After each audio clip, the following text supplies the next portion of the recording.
This is Shirley with Spirit of Matter.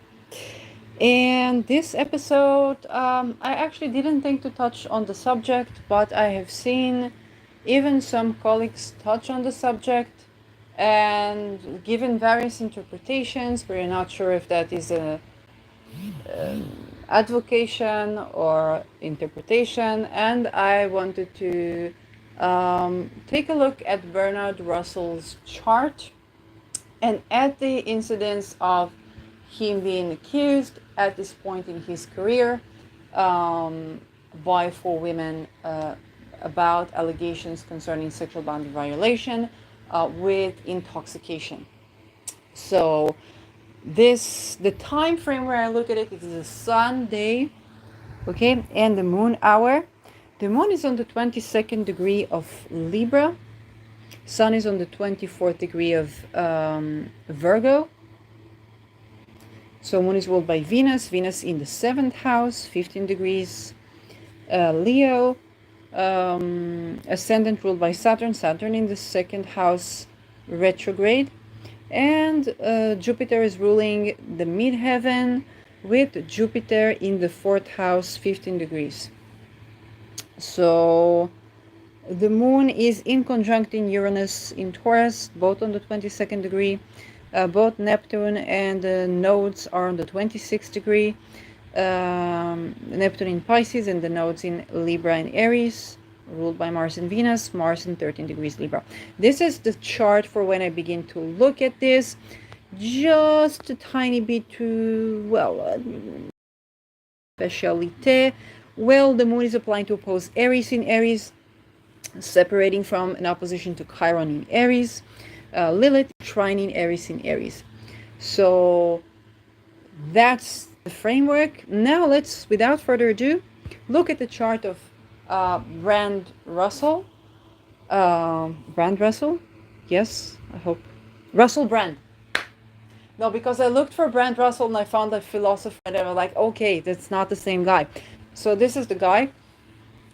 And but that's his story. So first of all, let's take a look at who this person is. Hope we got the right one. 4 June 1975, Russell Brand.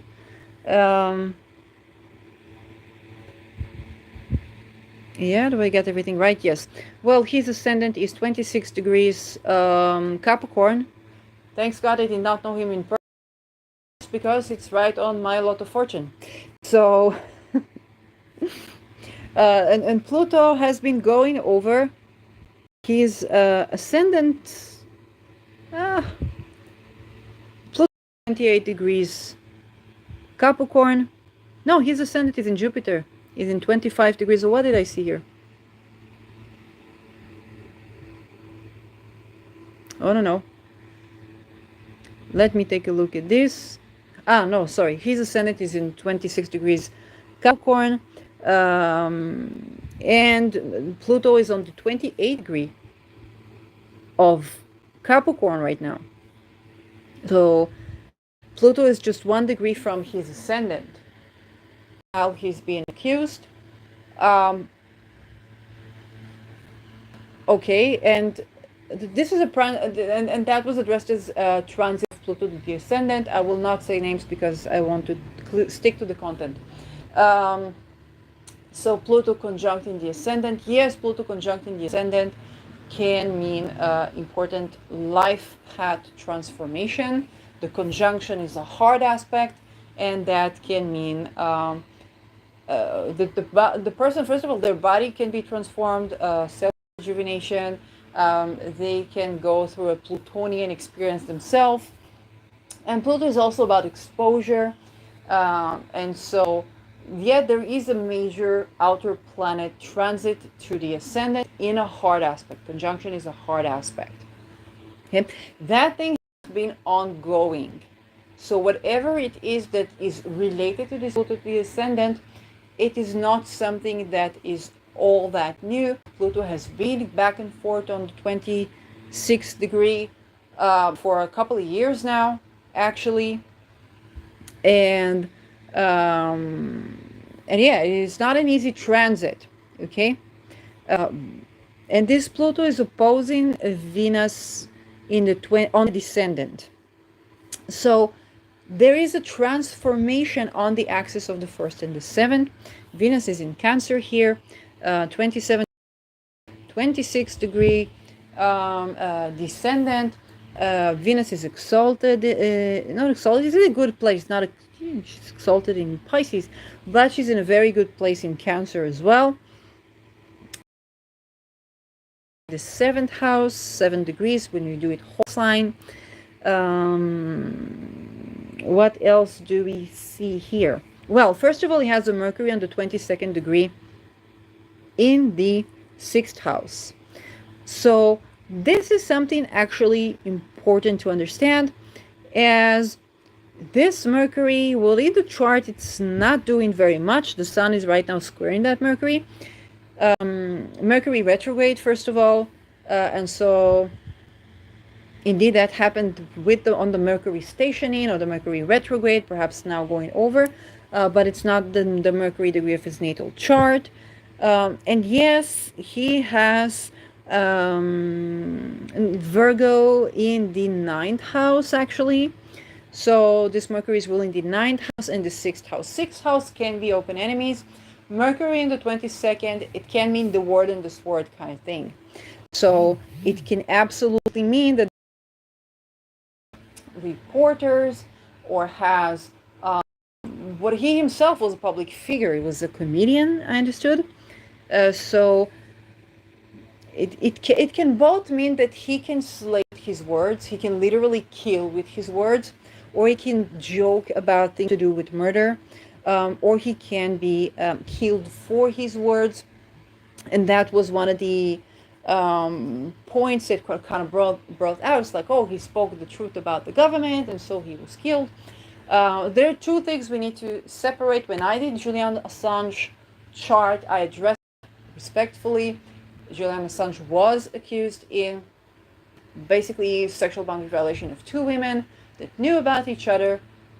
And then people arose the question, is it that they wanted to get him in jail so bad that they blamed him in false accusation of rape? But we can also hold it that it's actually, as it turns out, let's say when he was in jail, he had a wife, and when he was being sexual with his wife, everything was recorded.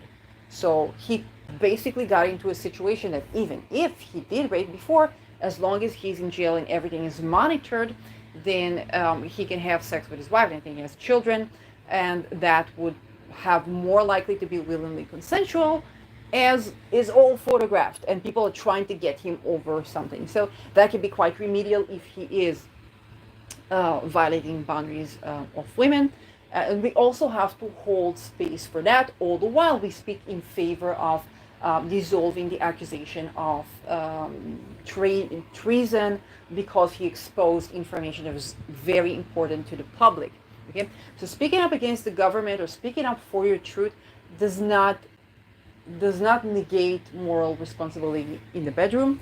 That being said, we also don't want to say, oh, that person did so and so, and dismiss completely the value that he did bring. So we want to be able to address the content of a person's speech without an ad hominem, as well as hold place for there to be an ad hominem. And so that Mercury on the 22nd can be 1 point in favor of that. However, well, his midheaven is here on the, let's take a look at the natal chart before we get on to the transits. This is a 29th degree 29th degree midheaven conjuncting Rahu here, right? Yes, conjuncting Rahu. 29th degree midheaven in Scorpio conjuncting Rahu.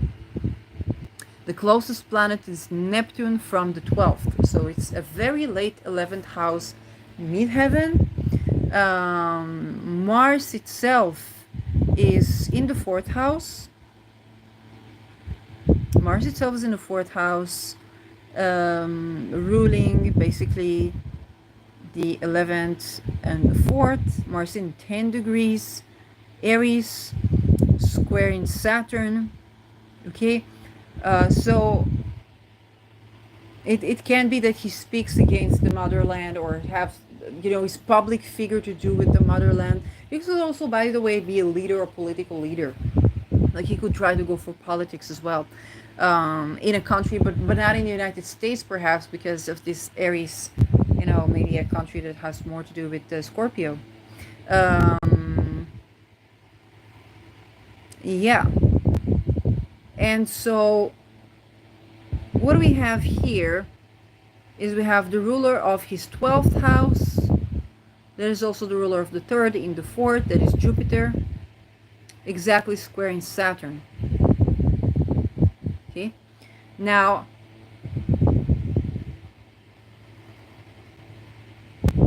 Saturn is transiting his third house. There's a bit of a different interpretation than what I gave in another channel, so that's good to look at it. Okay, first of all, in the 12th house, we have Neptune retrograde.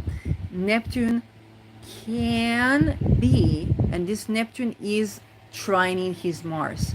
Okay, 12th house is jail, hospital, retreat, social, spiritual, whatnot, lost, hidden enemies, as well as the bedroom.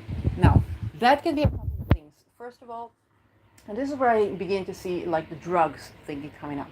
That can mean that his hidden enemies are spies, criminals, addicted people, people in the drug cartel, or stuff like that. That can also mean that he integrates drugs into his bedroom, and there can be a bit of addiction there. Although with the trine to Mars, that can be having sex on psychedelics and actually having a good experience.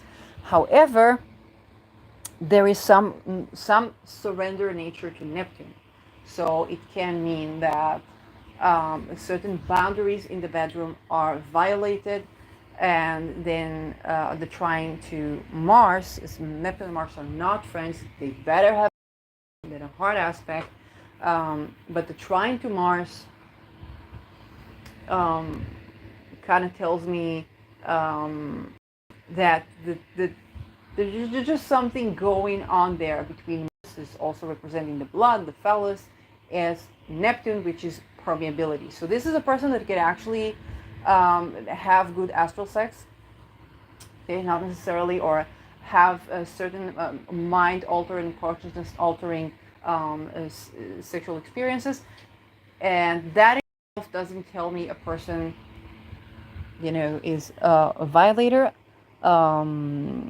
However, Neptune in the 12th house can give certain loss of boundaries in the bedroom. It can be channeling. By the way, this can also mean that the native can be a victim of those things. Okay, not necessarily perpetrator. Usually it goes both ways, but it's like it's usually people who do that usually have it happen to them, and if it's in the 12th house and you're not aware of it, and then do something like that. Now let's look at the Jupiter. Jupiter here is in the Mars sign in the 4th house, so the ruler of the 12th in the 4th tells me that something of the 12th, you could have this person could basically own a hotel or something, or that his houses, or he lives in hotels, or he lives in style. It could also, for some people, mean they live in jail, but it's not necessarily the case. This Jupiter is squaring Saturn in his 7th. And this is where it gets more problematic. The ruler of the 3rd house, which is his siblings, daily routine, could be also business, neighbors. 12th house, which can mean bedroom, okay, is at odds, okay, is in tension relation to a planet that is, by the way, ruling his ascendant in the 7th. Okay, so something happens in the bedroom that is at odds with either the partner or him. Okay, and that again, that can be so many things. That can be that people have different kinks. Okay, that one person say, oh, I want to smoke joint and make love, and the other person's like, I don't like that thing. Um, so that that can create a certain tension. Now, because the Saturn in the seventh represents him, it tells me that when the ruler of the ascendant is in the seventh to begin with, okay, um, you are at your partners. There's a certain where you are is you find out about yourself in relationship. That ruler being Saturn means it happens at a later age. He's past his Saturn return maturation, so that's not something that that I think is too relevant for him. As for the Sun and Moon, the Sun is opposing Neptune, Sun in the 12th house, Sun in the 6th house, I'm sorry, opposing Neptune. That can mean that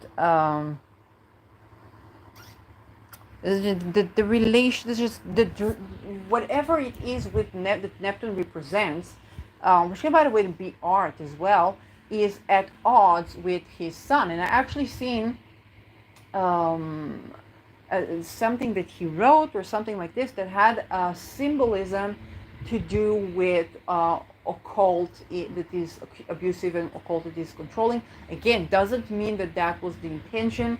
It just means that there's something like a symbolism or an art that he makes or something that he creates here in the sixth house could be held against him, or could be stemming from things that he's not aware of.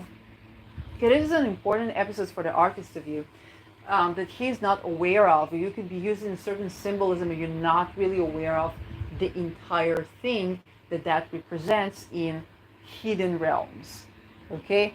You think about people looking at the swastika. It's like, how can you do swastika? How can you look at the swastika? It's like, swastika is an ancient Indian symbol. It was also present in leftist Jewish socialist, like both socialist and Jewish movements and whatnot, way before Hitler used it.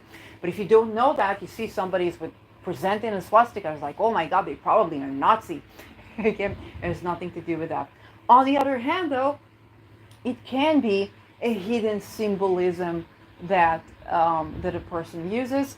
Because of the opposition relations here, I tend to believe that you know what, and the Sun is ruling the 8th, so it can be that there's something this person writes, says, jokes about that kind of exposes hidden things or hidden light. Okay, Leo in the 8th is hidden light, and that can be hidden intelligence that he's exposing in his art, and he's undermining himself by doing this art. Kind of like exposing something of the 8th that perhaps he would like to keep hidden. And yes, there could also be drugs involved or tendency, because it's the 6th house affected by Neptune in the 12th. There can be an issue of drugs affecting the body and mind. There is this nice mystic rectangle. So this Sun and, well, the Moon is applying to sextile the Sun. Mars is more so involved here. So Mars sextile in the Sun. Well, Mars sextile the Sun kind of tells me that the person's personality, shine, whatever, is congruent with his actions. That can also translate as when a man tells you who it is, believe him if he's doing. So if this is a person, for example, if they're like joking about them being, I don't know, not good for you, they will end up being not good for you. Okay? So, and this Sun is trining Pluto. Pluto being here in the 10th. So what this person is, he's not going through the Pluto square. Pluto has been through that. Now he's actually going to this transit around his ascendant, but he's actually heading for the Pluto trine Pluto. When, you know, after things unfold. So he could be up to income increase, by the way, in the coming years. So that's as far as the outer planets go, but through a partnership. Okay? What more do I see here? Well, there is this Venus squaring Uranus. Again, Uranus in the 10th. Uranus in the 10th, although his midheaven is far, far away from that Uranus. Um, but again, the highest planet, the closest to the midheaven is Neptune. Okay, the closest planet to the midheaven is, other than, yes, it's Rahu here. Then the closest planet to the midheaven is Neptune. Um,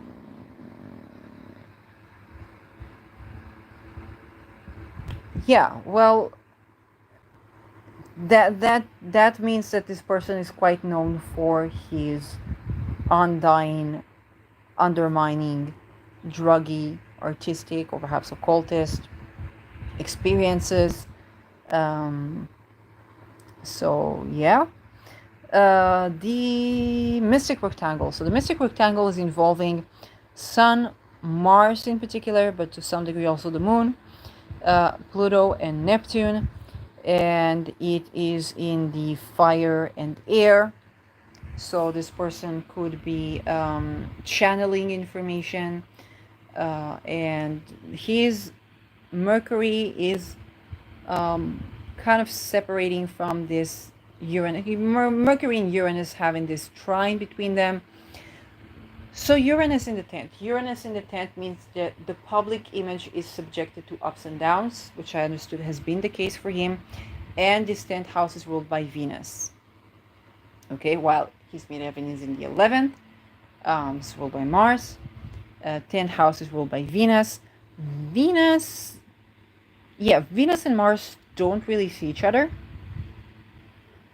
And this Venus is the ruler of this Uranus is squaring this Uranus. So that can mean that sudden relations with partners, in this case women or women figures, affect his career dramatically, either up or down. And you see with this case, he was accused by 4 women. 4 is the number of Jupiter, by the way, which does rules his 12th house. And also, so people would say, oh, there's hidden enemies, but this could also be women he slept with. And because he was either in a certain illusion or drugs were involved, then these women perhaps have been hurt. I think they also complain about gaslighting. So I don't know, but but psychological manipulation, stuff like that. Well, he does have Moon opposing Pluto in his natal chart. It means that both he could be needing of developing finding his emotional power and sense of safety in the face of abuse by a boss, by the way, mother or father figure, and it could be a female boss. Okay, so this person could very well be gaslighted by a female boss and also by his partner. That being said,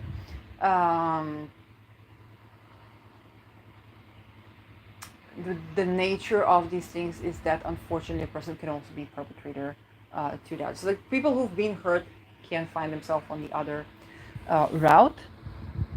So yeah, in general, relationship with women or the feminine, while they are it can be somewhat his joy point, because the ruler of this 5th, which is romance, is in the 7th. So you could very well, this is a man who doesn't really have one major part of him is not made for casual relationship. It could be the women that he's with, because it's Venus in a man's chart. But then this Venus squaring Uranus tells us that there is a push and pull dynamic in intimacy. So that is affecting his status. Okay, so the thing is that Uranus is kind of like Kundalini rise. In harmonious aspect with Venus, we just get a very sexy, life-changing, life-transforming relationship. And indeed, also in the hard aspect, it can be that there's this Kundalini rise that awakens a person through maybe some crisis, and that crisis maybe falling in love out of the place where he should be, and gets that person to kind of, how do I say it, explode out of his own barriers, or explode out of, or boom out. It's gonna really could be like a booming celebrity because of something that happened actually intimately. um, Uranus has a bit of a silly walk. It's kind of giving us partners, but also giving Brand Russell, Russell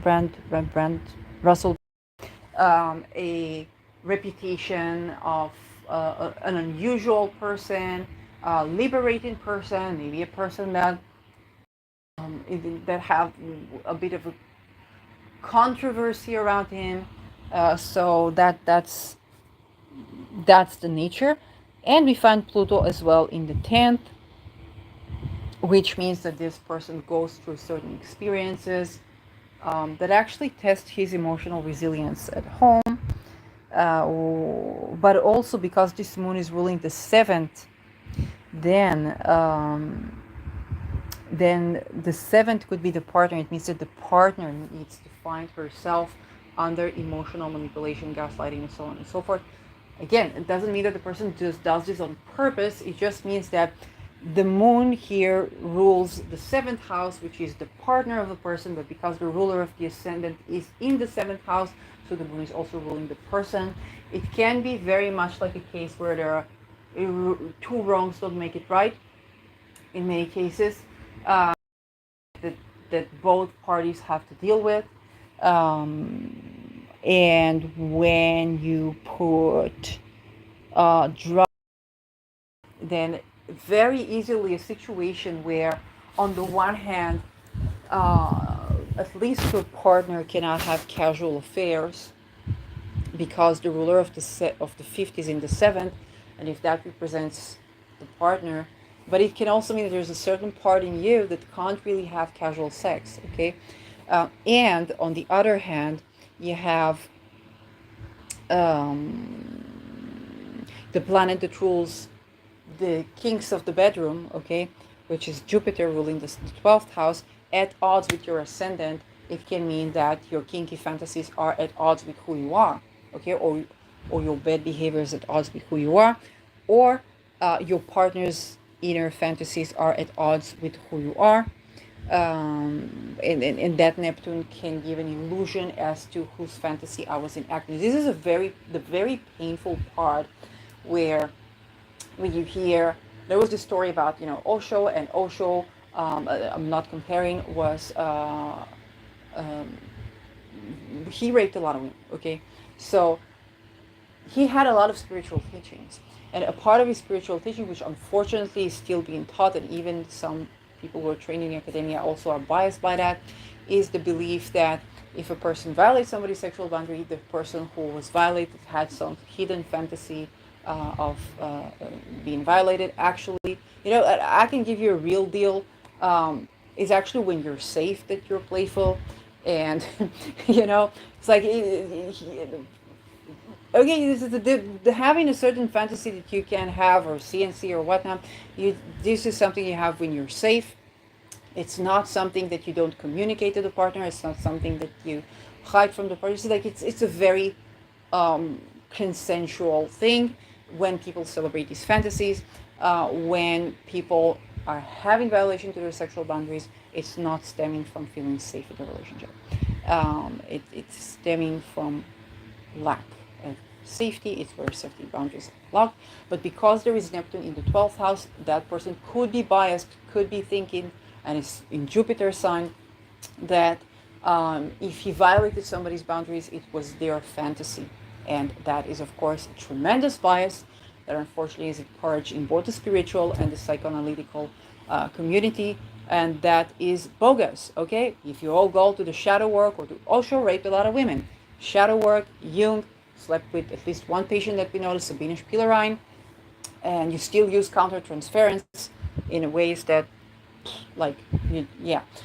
so it doesn't mean that these people did not contribute. You just have to take things with a grain of salt when it comes to that. So the point that are problematic are indeed that both he and the partner can have a situation where there is emotional extortion, gaslighting, and just hidden emotional stuff dredging up, and both people kind of like don't even know where it came from.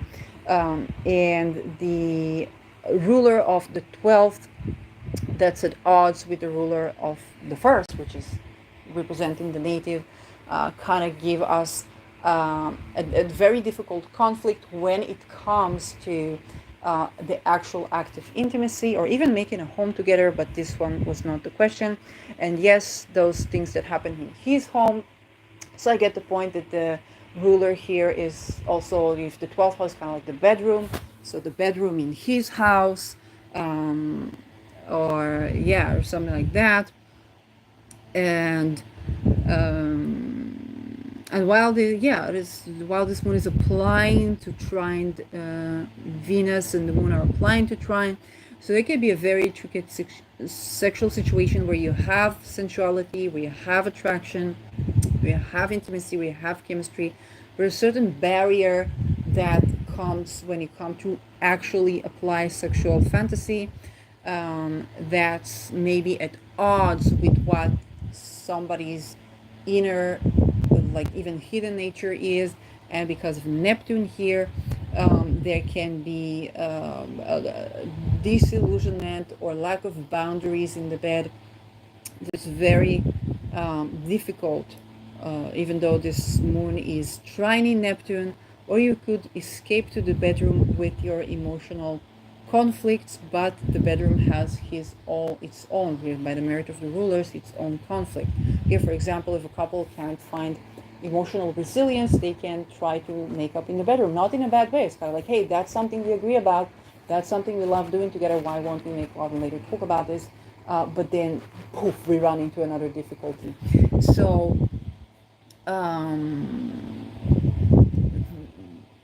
the issue of, and when I hear the word drugs, then immediately I understand that it can be that drugs themselves are his hidden enemy. So and there was a claim, people say, oh, he advocated against the use of drugs and look what he did, or how can a person advocate against the use of drugs, he probably didn't do it. Okay, if he was dealing with an addiction himself, it can be the case that that's what happened. That is something that I wanted to address. I understand that a lot of people see him highly, had good experience with him, advocate for him. Okay, fine. But the thing is that at the end of the day, a person still has to have reached a situation where they are finding a creative solution to the point of willing consent and making sure that every sexual encounter is with willing consent. I'm not simplifying it. I'm not accusing. I'm just saying that, all in all, we want to reach a situation where a person is able to have willing consent and intimacy. And this also means for him, okay? It can be that he was violated as well in certain other occasions. So person can be authentic, can be, trying to overcome things, can be taking responsibility, can be all these things and still deal with those kind of like hidden enemies. And that's, now let's try to look at Aries here, because where it was Aries asteroid, that's can kind of give me a more insight into things. So Aries is with Chariklo by him. Let's take a look at the degrees. Okay, Aries is in between Mars and Jupiter. So there is the Aries with Mars here, and it's Aries and Saturn. So his ascendant is separating from a square with Aries. That means that, well, the way that I see it in relation to the context of this story, we all have an image of who is and what is a sexual offender that has nothing to do with reality. Or we either think that a sexual offender is somebody who is being dehumanized, is being seen as kind of like an outcast of society, or somebody that should have like horns or whatnot. But the thing is that the reality is that this is another study case of the specimen that's called a human being, and and that then when we either demonize or idealize a person who has committed sexual boundary violation or has been through sexual boundary violation, and usually these people have been through sexual boundary violation, were not believed that and got help when they were victim blamed, and then boom, either this happens to them again and again, or now they are the perpetrator. So again, the importance of believing a person when something happened to them on time, and facilitating recovery on time, so that they're not feeling this isolation that flips the direction into perpetrator. And so, well, the entire way in which we look at things, in which we look what is a human being, and we say, oh, if a person did that and that, they can't be a human being. Aries comes and challenges, and this is right between Mars, penis, and Jupiter, not only semen and children, but also worldview. So how do we view the person in relation to what his actions are? Okay, or how his penis is, or if he has a penis. Again, there's many things. But the thing is that we have this, oh, if he did that, he cannot be human, or if he is human, he cannot do that, or whatnot. And we see that humans can do that, and that people that do that are also human beings. And Aries requires us to take this, to see a lot of cards. Okay, you think about like the Johnny Depp Amber Heard. I haven't looked into Aries there. That came after the Me Too wave. And then the question is, do you take us, a 1,000 years backwards and say, oh, now that we see one man that was, or that we see that men too are also hurt by women, then no, we take it all the way back. Do we can't believe a woman, blah, blah, blah, or do we understand that this is an expansion on the wave of no longer victim blaming, also for the man?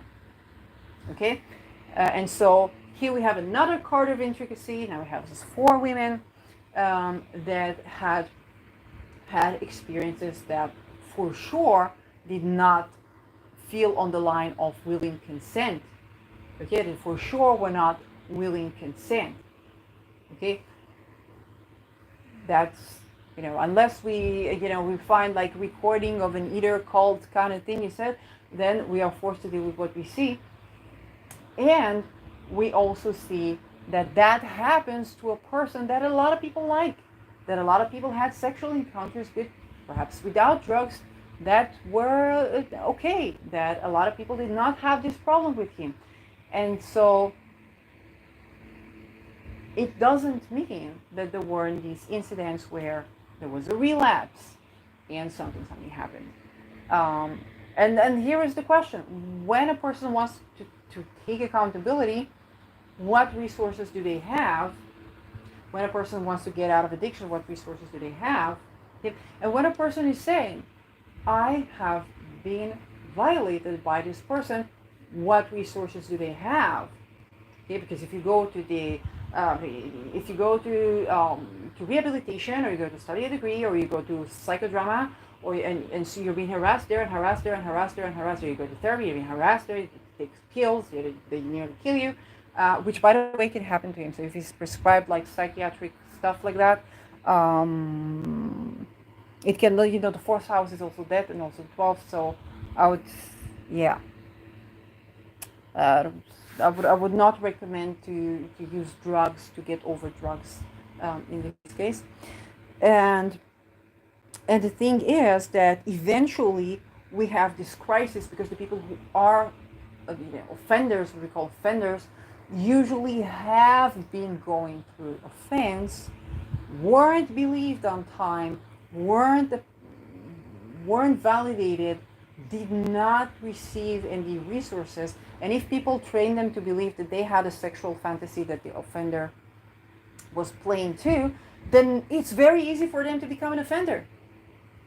Okay, so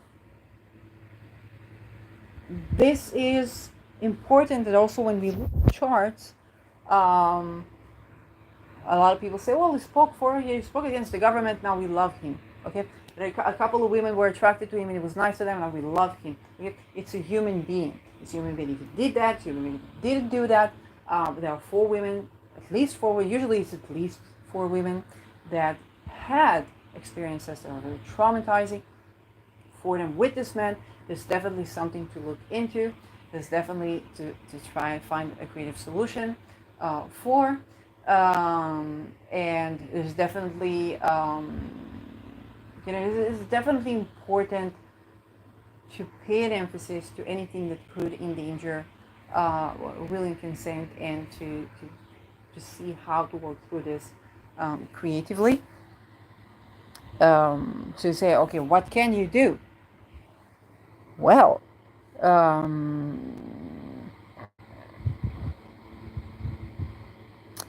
what can you do? Well, the first thing I would do is honor this Aries. Aries is next to Hariklo. And Hariklo is the spiritual healing that we can get. So perhaps meditating with Hariklo, introducing oneself to Hariklo can produce certain healing for this situation. I definitely believe that this person is in a very, very intricate situation in between his Marcy and his Jupiter, and it's definitely, like, I definitely buy the fact that he at least tried to tend to that.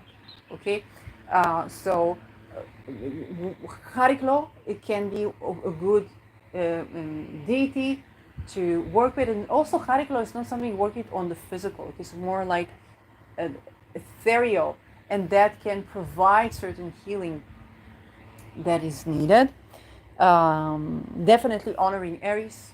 Okay, it's very certain. Aries, and Aries is a planet. If you treat her like an asteroid, and nothing is actually on the conjunction, oh, this Aries is not affecting it. If we take Aries into consideration as a planet, we already have this incredibly intricate situation that's standing in between 2 planets. One of them rules the bedroom, and the other one rules his midheaven. Okay, and in between them there is a conglomerate of intricacies that are difficult for even him to solve. Okay, so honoring Aries, honoring Hariklo, petitioning, those can be things that perhaps can lead to creative solution. Series is on the IC.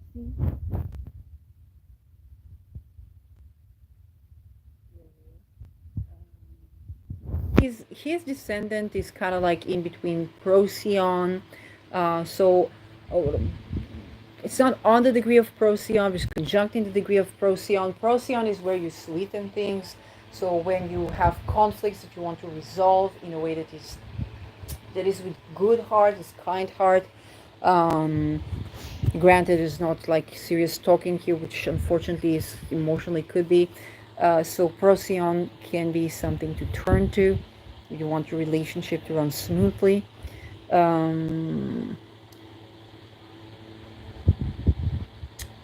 Again, well, and that's the thing, because in his 8th house there's this fixed star Regulus that is not conjuncting anything, but maybe he can turn to Regulus, but then he has to work with Regulus in a very well-fated way.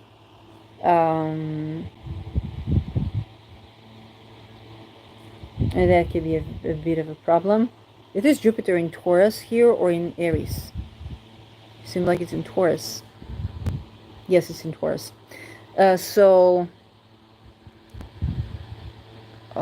anything more that I have that I can see here? What I don't know what was Brun talking with. It seems like he attempted to do so, because he said he was talking against the government, aliens, whatnot. What I would suggest to do here is delve into the deeper hidden meaning of this, every symbol that he uses, every definitely when it comes to the use of drugs, or if there's addiction there, it's usually based about connection or isolation that can lead to that. So definitely looking into kind of like tracking the occult that he believes in, the occult that he learned, with historical context. And again, you integrate Saturn, historical, moon, Saturn, moon, okay, history. So it's probably things that he's already doing, that could definitely be an issue. Um, and yeah, Aries is in his fourth house. So how is the issue of tagging, of the I am, of identity, control over identity, or like a personality cult, or the having to assert himself, or emotionally assert himself, or assert his beliefs in home, really, like really look into his ancestry in terms of beliefs, actions, ancestral work. Probably is doing that, but then those were extra things. Now there can be certain things that are fated. Um, as to like doshas, or what time is he going through in his life, let's try to do perfections. Was born in 1975. Now we are June, so we're already past June 2023. That means he is, yeah, this is 30 years would make it 2005. And now we have, so he's 50s, 48. He's 48. So he's 48. Yeah, we're gonna need a perfection wheel for that.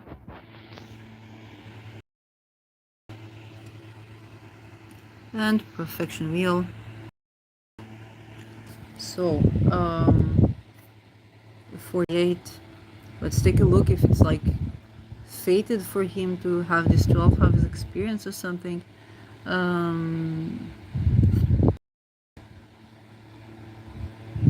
That okay, I'll just look at it. 48. Yes, it is the 12th house. So definitely he is now looking at his 12th house. I would not oversimplify it as hidden enemies, okay?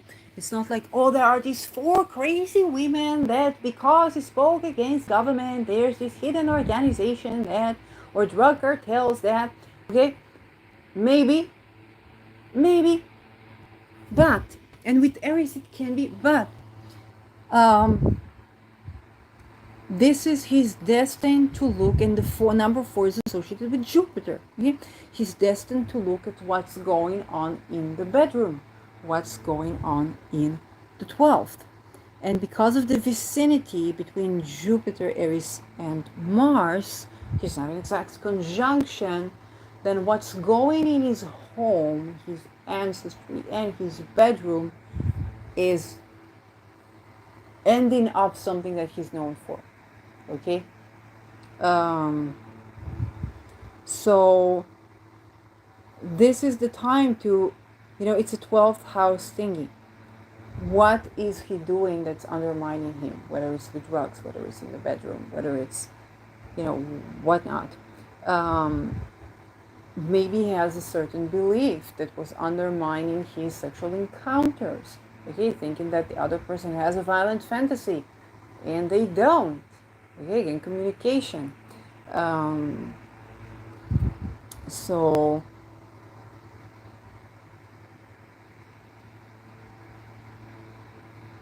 yeah, it's an intricate case because it's both a person that perhaps exposed some truths, so kind of like a whistleblower, and a person who perhaps has been taking accountability and going through a soul journey, and a person who has had ups and downs in his life in general, and a person who has enemies and has enemies even to do with,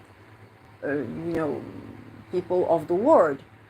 And so, and a person who can have a tendency to have boundary violation in the bedroom, both as a victim and as a person who is doing that. So that's the intricacy of the topic. It all has to be addressed. It all has to be addressed. As for the eclipses, so he's going to have Rahu in his fourth house. Let's take a look at some transits here. So before we take a look at that, current transits. So yeah, it's going to be Ketu in the 10th and Rahu in the 4th. So that means that it's less time being a public figure, but then what he's doing in the 4th, he's becoming well known for, and or what he's doing publicly gets to him at home.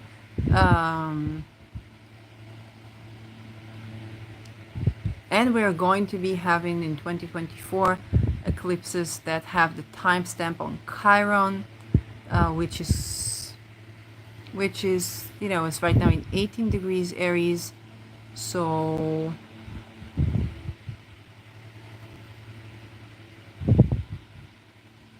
this Chiron is conjuncting this Jupiter, which is the ruler of the 12th.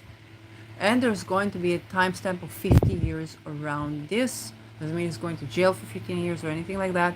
But there's some secrecy. And again, I don't know. Like, there are many things that I don't know here. And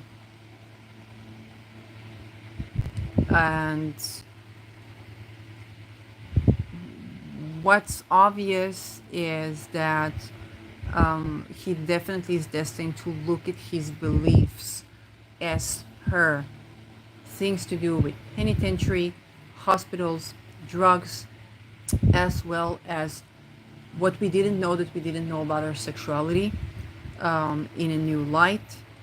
And that is a part of the cycle for him. And this is a person who could be in home detainment if he will be in jail, because it's like a home. It's not like if the ruler of the 4th was in the 12th, you would say this person is living in exile or in jail. But because the ruler of the 12th is at 4th, it can be home detention. Okay, so as to sects, this is a night sect, and so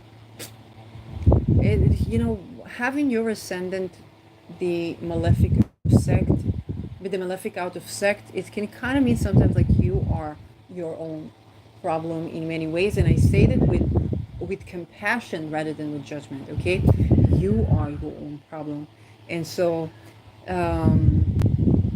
what does it mean for humanity? It basically means that there are certain stigmas that we need to remove, and there are certain places that we need to hold, to not victim blame, because victim blame is how you create offenders eventually, as well as to not dehumanize. Okay, to not victim blame and to not dehumanize neither the victim nor the perpetrator. But that could be in other lessons of Eris. Maybe Eris is saying something completely different, and we need to listen to her too. So this is an eclipse is going to go over us all. This topic is only beginning its journey, and I get the feeling that this is an around eclipses thingy. So it's both eclipse cycle for him. Rahu in Jupiter. Yes, it's both eclipse cycle for him, and there's a lot of intricacy to be exposed, and humanity needs to learn how to tackle things with more than black and white whenever it's Aries. Okay, it's true to the poisoning that we call pandemics, and it's true to those cases where a person can make all the right choices in life and still succumb to something, because there are social changes as well as perceptions, as well as hidden beliefs that need to be dealt with and exposed. So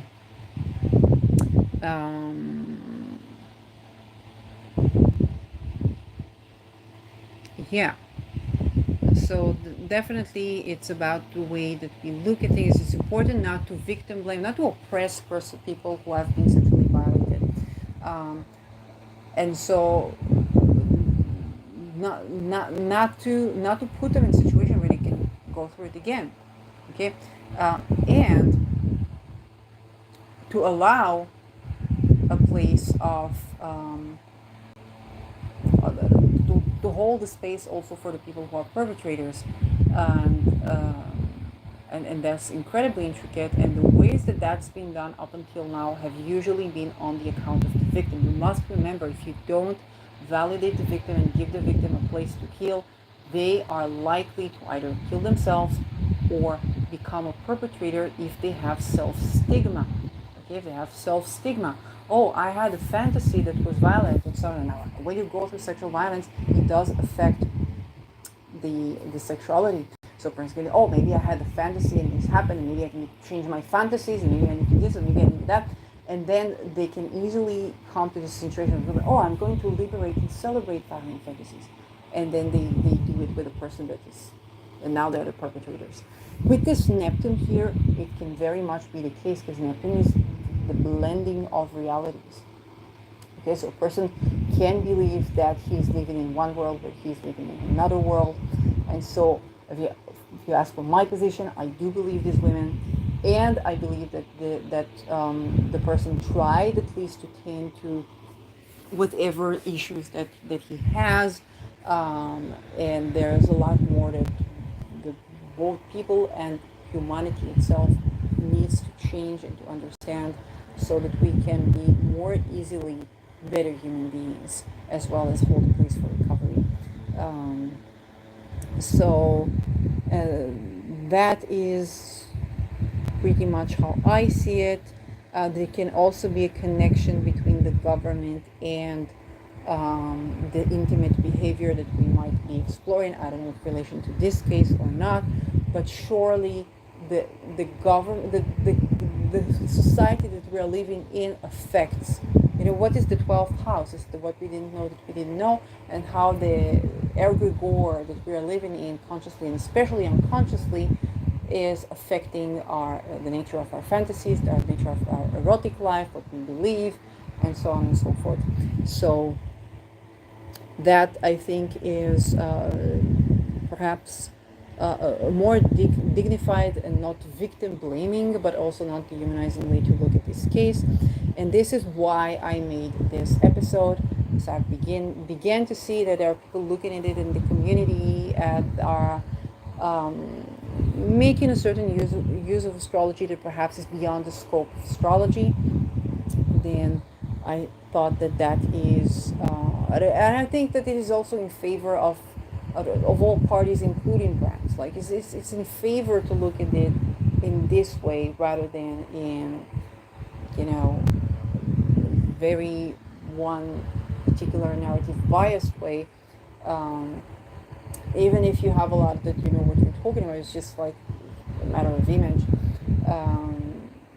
I do tend to believe that there are women who are severely hurt and that need to be addressed. And I also tend to believe that it can be that that person is at least trying to address it, or believes he's trying to address it, and there's just more to understand about how to have willing consent, resilience, and intimacy in his life that is indeed challenging. Again, the points for this chart that I see is definitely Hariklo, honoring Aries, perhaps even Andromeda, Procyon Andromeda, but I don't want it to go to spiritual bias. That's why I say honoring Aries. Aries is the card of Discordia. It's the card of enlightenment, kind of forcing us to take a look at various aspects of something and not reduce ourselves to black and white thinking. And I guess this case will continue to accompany us. Throughout this eclipse cycle. So, yeah, that is what I see, and I can't say I hope you enjoyed this episode. So I'm enjoyable looking at this chart, but I think it was pretty necessary for me to address this.